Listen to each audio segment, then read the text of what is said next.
Should you pay off your mortgage? There's a lot of answers on this. Some people say yes, some people say no. We don't say either of those things. We'll explain this in today's video.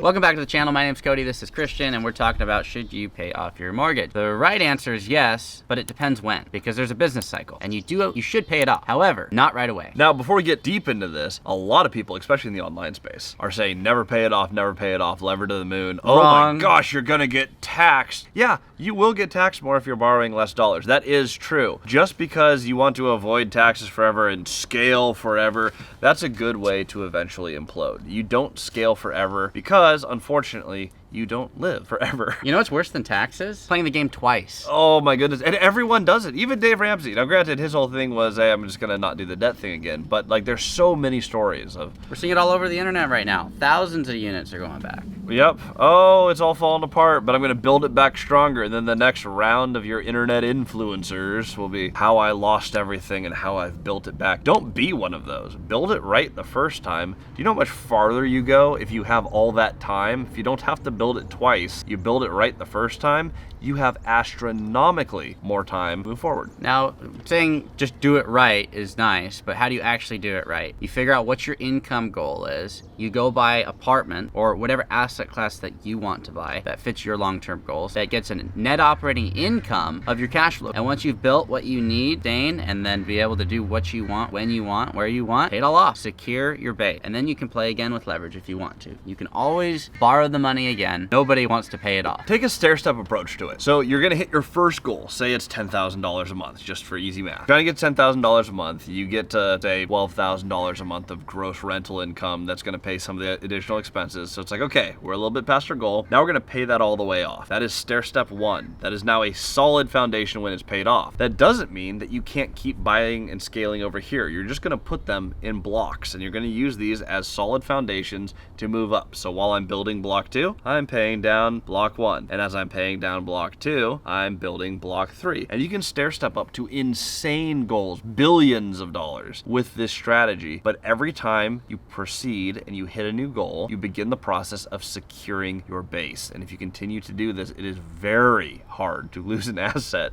that produces income if it has absolutely no debt. If it made money with debt, cash flowed with debt, it's gonna cash flow a lot more without it. And when it's done, it's done. And that's the beauty of this. You get it paid off, you don't have to do it again. You just get to collect checks. And it's not gonna be the huge ROI that you're gonna get when you go seller finance a deal with low to no money down. However, if you can buy real estate with low to no money down, you don't need money to go buy more real estate. Use it to pay off your debt as you're building your next block. And there's a bunch of other ways to play the tax game. Like there's something Cody and I will do. Realistically, we'll probably do this through our entire career. As we pay things all the way off, yes, there'll be more income. That income will not be won't have the same level of write-offs, interest that we pay in the different debt products. But what you can do is things like cost segregation studies. We can go out and buy a building while we have all of our little and mid-sized buildings paid off. And the tax write-offs for that can be transferred through our global income. There are a ton of different ways that you can work on the tax game. And I know we're kind of sunsetting the cost segs. There'll be new strategies and things that come up, but tax management is important. You can stay highly leveraged and it will help with that.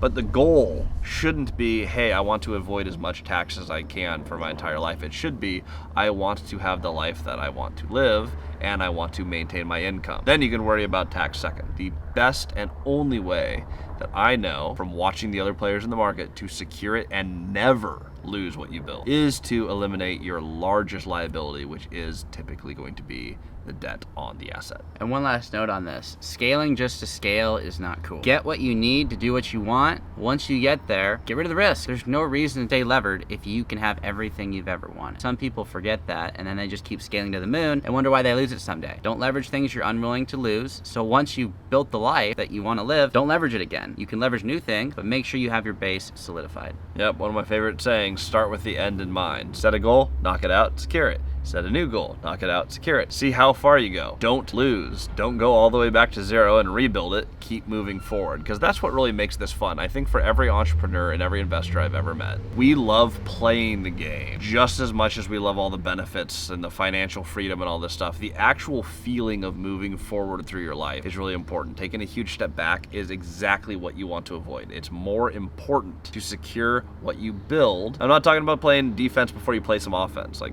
Get to your goal, then defend it. Get to the next goal, then defend it. That's how you win any game. That's how you would play any sport. That is how you win in the business realm. And that's a lesson that we got from the person who sold us the Robinhood, that take some chips off the table so to solidify your base, just from another owner meeting. That's how we learn to play this game. It's not like we have some magic book, but there are magical people that can teach you magical things about the real estate game. That's what we have today. I hope this landed. My favorite thing that Cody said was, when it's done, it's done. You note takers, I think that's the lesson from Write that down. Yeah, write that down. Write that down. It's a good piece. Write that down. When it's done, it's done. Know what you want to do. Secure what you want to do. Set a new goal. Repeat. It is that simple. It's 3 steps.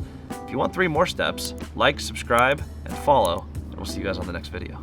Now, if there's one YouTube channel that you watch to learn creative finance, multifamily investing, I'm going to recommend Cody and Christian.